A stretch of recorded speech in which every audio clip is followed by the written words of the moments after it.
Hello and welcome back to another video. My name is Kizzy and today we're going to talk about some books. More importantly, books that are my absolute favourites but may not be other people's favourites. So I'm going to be reacting to, also just a little interjection, my cat is having like a mad moment. He is running around meowing, so sorry you hear him in the background, playing with a roll of tape. Yes, I'm going to be talking about 1-star reactions to books that I gave 5 stars that I absolutely love.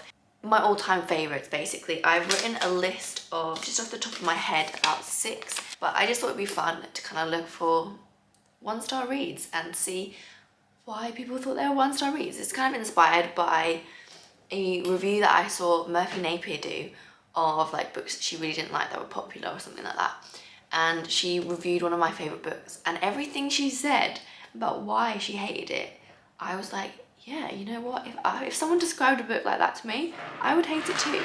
Dude, I would hate it too. So yeah, but then I didn't pick up on any of those things that she was saying when I was reading it, so it was really interesting to see what other people's opinions are of your favourite books.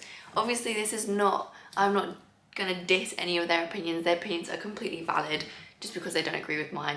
I just thought it'd be funny to be like, oh, I didn't see that, or something like that, you know? I'm actually gonna, I took my glasses off because I thought I'll have a glasses free video, but I realised I now can't see the screen in front of me. So, they're going back on. Okay, so I've got my computer with me trusty Goodreads, and we're gonna have a little go at looking at some 1-star reads of Strange the Dreamer. Now, I read Strange the Dreamer quite a while ago. Does it tell me when I read it? Maybe 2018, July 2018. So I did read this quite a while ago. Well, that was 2 years ago, but you know, it was a while ago. And I can see why people don't like this book.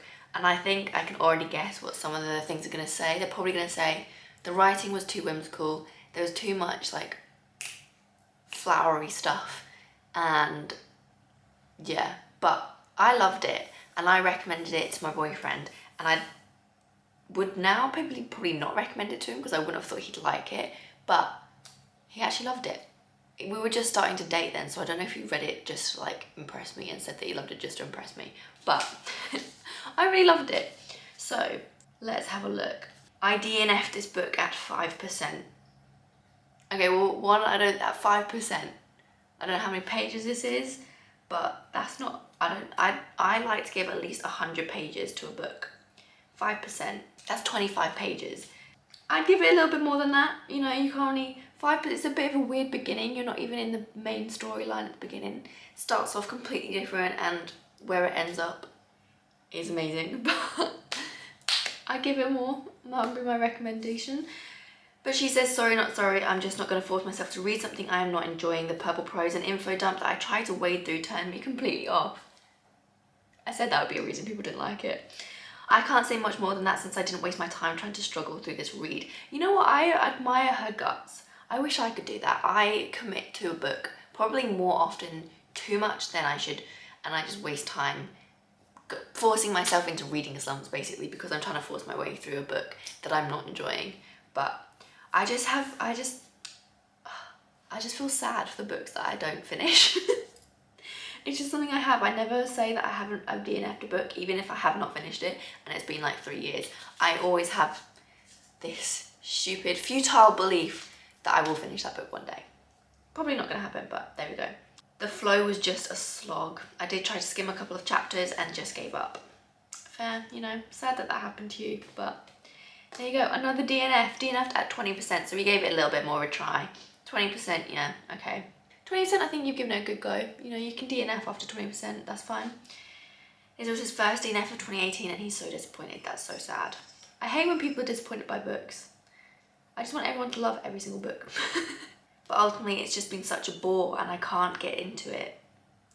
That's sad. I don't think it's boring. I really like this book. Yeah, okay, so I don't think it's a bore. I mean, I think the character development of the main character is really good. I think when you start getting, I don't know where 20% is, so I don't know if you've kind of got into the main storyline. I need to reread it just so that I can kind of see where the main plot starts picking up, because when different characters are introduced and when they kind of start merging, that's when it gets really exciting. I don't know. And then the second book is a lot more fast-paced, I think. Okay, so this person is giving you guys 2 warnings. So he says, people thinking of reading this book should be warned of 2 things. This book is a romantic tragedy. The last 2/3 of the book evoked only one emotion for me, dread. I think that the book is grossly mismarketed. The cheerful blue and gold cover with butterflies and the blurb text saying the dream chooses the dreamer, not the other way around, and listing various mysteries made me expect a light-hearted adventure story. Number 2, there is no resolution at the end. The last sentence is, because the story was not over yet. The series on a whole may end up enjoyable, but the end of this book walks off a cliff. It was a duology. I think that's the whole point, isn't it? Duologies in series, you want them to end off a cliff, so you want to pick up the next book. I thought that maybe was it. It is a romantic tragedy. I don't know if it's tragedy. Yeah, I suppose it could be a tragedy. Sorry, my memory card ran out of memory. What was I saying? Yeah, so it is a YA fantasy. I think a lot of YA fantasies nowadays are romantic or romantically inclined. Yeah, okay, I think I'm going to stop with Strange because we're going to keep it short and sweet. So, Nevernight. This is the book that Murphy Napier was like listing off all these things, and I was like, wow, if that was in a book, I would absolutely hate it and not want to read it. But it's one of my favourite books, or series is at least. So maybe this series improves. I don't know, when I read this, it doesn't seem to have a date. Oh, 2018 again. 2018 was the year of fantasy. So let me go and see what the 1-star reviews are. We've got 17,000 1-star reviews. So yes, why do I think people will have bad reviews of this? There was a lot of, I think I did, but it was 2 years ago now, so I don't really know if I did. But there is a section in the book where the girl becomes an assassin, basically. She goes to an assassin school. It's all for revenge. It's quite a dark fantasy. And in this school, one of her like lessons is how to be like the sexy seductress. And part of that is that they actually physically change her face with magic to make her look more pretty and kind of desirable. I wouldn't put that in a book. I think that is a bit funny. I think it did make me feel uncomfortable at the time, but I kind of just moved over it and read the rest of the story, kind of expelling that, which, you know, should we do? I don't know. That's a different argument for a different day. But there was also footnotes in the book, so a lot of people find them really distracting when you're in the middle of like a high-paced scene, and then suddenly there's like these 5 footnotes you have to read that's like chucking you a load of background information that doesn't seem very relevant. A lot of the time it is not very relevant, but a lot of the time they are very funny. So I would recommend reading them just because it is funny, and seeing the different aspects of the world is interesting if you like world building and that kind of thing. A lot of them weren't necessary. I think that is something he definitely got better doing in the later books. He stopped putting them in the middle of like action scenes. They were much more to do with the plot overall. So that was an improvement. I don't know if when he did it in the first book, he just kind of thought, oh, this would be a cool thing to do, but then actually honed the art of footnotes as he went down the line. So I guess there are definitely reasons why people wouldn't like this book. Do you like this description? No, I mean, do you really like this description? Do you like overwrought metaphors and a criminal use of adjectives? If you do, then dang diddly if this book isn't written just for you. Okay, yeah. The writing's a bit, I don't know. Maybe I like that. Maybe that's my writing style too. Because both the books I recommend at the moment have quite flowery, over-the-top writing. But I think that's part of the kind of like sarcastic tone of the book. Like, I think Mia, the main character, is quite a sarcastic kind of character, and I feel like that's like the over dramaticness kind of adds to that feel of it. I don't know. The plot is convoluted and barely detectable between the clutterfuckery of purple prose. Fair, fair. Nevernight fail. Someone's made a little graphic. How lovely. Just like Nevernight fail. The only good thing about this book is the plot twist and trick. For everything else, please read other 1 to 2 star reviews of this book, because I'm literally too lazy to repeat everything again. Fair. Short version: infuriating writing style, horrible unnecessary metaphors, annoying and stupid main character. She's not just like other girls. Bad characters everywhere. Bad execution of promising story. Women need big boobs to be attractive. That is a problem. Christoph gave his main character a magic boob job. Need I say more? That is true. That is, I think, a very problematic part of the book. Now that that's out of the way, I can live my life peacefully and try to forget that this book exists. Fair enough. So, the next book I'm going to look at is City of Brass by S.A. Chakraborty, which is one of my favourite books of all time, favourite series of all time. I read the third book in the series this year. It came out this year, I believe, and it was amazing. I loved it. So I'm gonna be really sad if I have to change my mind because of all these reviews. This is maybe not a good idea. I'm just gonna ruin all my favourite books. 1-star review. This has got a lot less 1-star reviews. This only has 997 compared to Nevernight's 17,000. So this gives me hope. I had to DNF this book at page 353 because I found that I'd stopped caring about the 353 pages ago. The main problem with the book was the writing. I swear the writing was the equivalent to every single time I fell asleep in class because I was so bored. I love her writing. I think she's got really good writing. Like, I think the quality of it is really good. Hello? You gonna come say hello? Is that what you want? You say hello to the vlog? Who's that? Mr. Grumpy Pants. Yeah, I think her writing is really good. Different opinions again.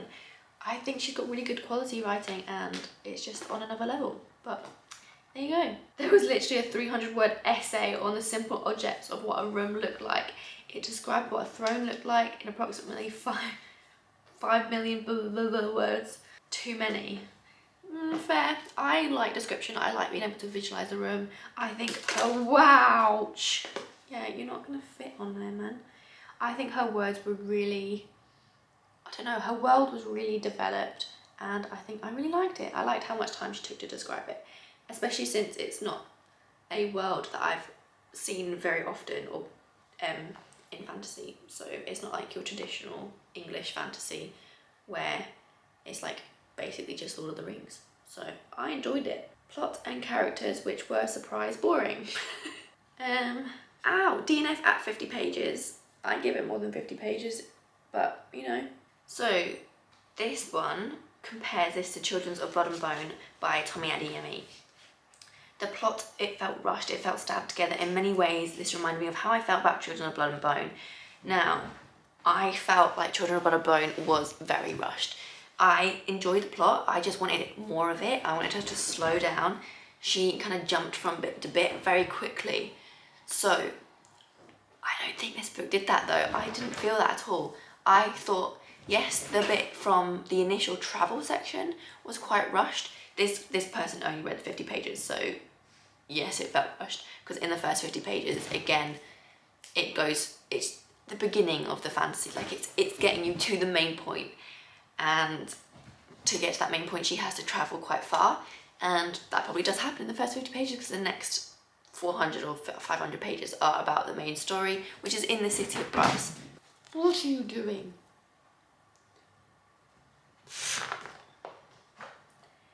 So yeah, I can see that, but I would have given it more than 50 pages because it does definitely slow down. Once she's got to that initial point, you know, it gets much better. This isn't the thing, like, that's what I always worry about when I'm DNF books, is what I've missed. The main bit that I love, that I will love, that will make me completely change my mind on this book. And a lot of the time it is the ending. Oh, I have his hair in my mouth. So that's why I always am like so reluctant to DNF. I can see the greatness in it. I can see why, but I worry. I worry that I've got FOMO for the book. I have book FOMO. Oh, this looked like a good one. Where is it? Lo and behold, the most underwhelming and most boring book I was hyped for this year. With infuriating, misleading marketing, which led me to believe this might be the next big thing in adult epic fantasy. Nothing about the protagonist screams about 20, so don't at me. I don't know what that means. Means. The overall mood of the novel simply reads YA, similarly moving your fantasy world into the Middle East, yet taking with you every imaginable old baggage cliche, hardly counts as original. I wonder what he says is cliche. Unnecessary descriptions of familiar, mostly uninteresting things and vague gin intrigues or to mask the lack of strong plot do not count as world building. Springing a forbidden love to the reader with forced, cringy flirting is equally bad. I put off picking up what is essentially a long-winded prologue because I wanted The Kingdom of Copper to be out as well so I could read them both. But it goes without saying I won't be continuing the series. That's good because I don't think you'll like Kingdom of Copper. Kingdom of Copper starts in a completely different place, so. I want to know what he thinks are the cliche things. That would be interesting if he expanded on that a little bit.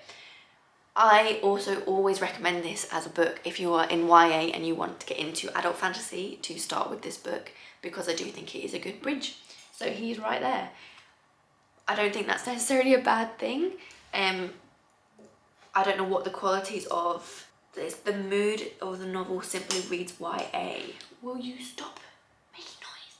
Don't give me that look. Go over. Yeah, so this yeah, because it's easy to read. I think it's easy to get into. It's not complicated. It's not particularly dark like a lot of adult fantasy is. But I don't think it's I don't know. The border between YA and that is, I don't know, slim. But I think it's good. Like, I think all the reasons he's saying he doesn't like it, I think are reasons to like it, potentially. Apart from the cliches, but I don't know what cliches he's talking about, so I can't really say. It seems anything with a pretty cover will receive awards no matter the garbage that is underneath. That's harsh. It has got a beautiful cover, that's why I picked it up, but I think it's also equally beautiful inside. This book is candid popcorn, easy to consume. You would probably finish it in one sitting. It's a very long book. I don't think so. But there is absolutely no substance to it at all, and you will be hungry and dying for something else 5 minutes later. Everybody is a rebel. Ali's a rebel, Dara is a rebel, and Ari is a rebel. Yeah, most people are in books that you read because main characters are interesting when they rebel. The god-awful horrid love triangle. Yeah, some people don't like love triangles. I didn't mind it because I hated one of them. Loved the other one, and I stuck with my thought through the whole way through. But it is interesting because, again, this is another one that my boyfriend read, and he loved the other one, hated the other one. We had completely different opinions on this. So, interesting. The characters are so forgettable and have no personality. I don't think that's true. They're one of the best personalities. Perhaps, do you have to read more than the first book? I don't know. In the last book, obviously that's the book I most recently read, I thought it was great. I really enjoyed it. So I thought Ali's my favourite. I love him. So I know I've only done 3, but this has been going on for a long time. So I'm going to move on. Starless Sea. This, I think, will have a lot of controversial things because I think Erin Morgenstern's writing style is quite controversial, and I didn't particularly like her first book, but I love this book. But we'll see. 3,385, and that's quite a new release. Like, it came out this year, so that's quite a lot. I did not enjoy this at all. Pretentious, confusing, and jumping through time makes no sense whatsoever. It is all those things, and I love it for it. I feel like I wasted a week reading this. All my anticipated releases have been flops this year. Oh, that's sad. I'm sorry about that. This one you have to like flimsy reading, jumping about, not really understanding what you're reading until you're finished. It's just what you gotta do before going into the book, knowing that you're probably not gonna get it until most of the way through. You gotta commit. And then that's bad if you don't like it because you've committed all this time. I'm so disappointed. B, sword, story, door, doorknob, someone going through somewhere but loses someone. Owls, honey, C, bees, sword, cat, stories, fragments. That's basically it. That is the story of this book. I loved it. It is a mishmash, humble, jumble thing that does come together in a very whimsical, magical way. Not to everyone's taste, but I loved it. There was some beautiful writing in places, especially the short story Inner Fairy Tales, but I really didn't care about most of the characters. Yeah, a lot of people felt that, and I think I can kind of see that. I did care for the main character, but perhaps not as much as I would normally for a 5-star read. But I think I just loved the world and the story and the writing and the way it all came together so much that I was just blown away by it, basically. Okay, so my battery just died, so I think that's actually a cue for me to stop because I realised I've been filming for like 50 minutes, an hour, which probably means that this video is going to be way too long than I wanted it to be. I don't feel like I've even reviewed that many reviews, but maybe I did. Maybe I'll do a part 2. If you enjoyed this video, let me know and I'll do a part 2 and I'll continue on with my list. Let me know. I hope you enjoyed the video. I hope it wasn't too controversial. Everyone's opinion is obviously their own, and I can disagree with it and I can agree with it. I thought some of them were funny, but there you go. So yes, thank you for watching. If you liked the video, if you'd like to see it again, let me know. Please subscribe if you would like to subscribe, and I will see you in the next video.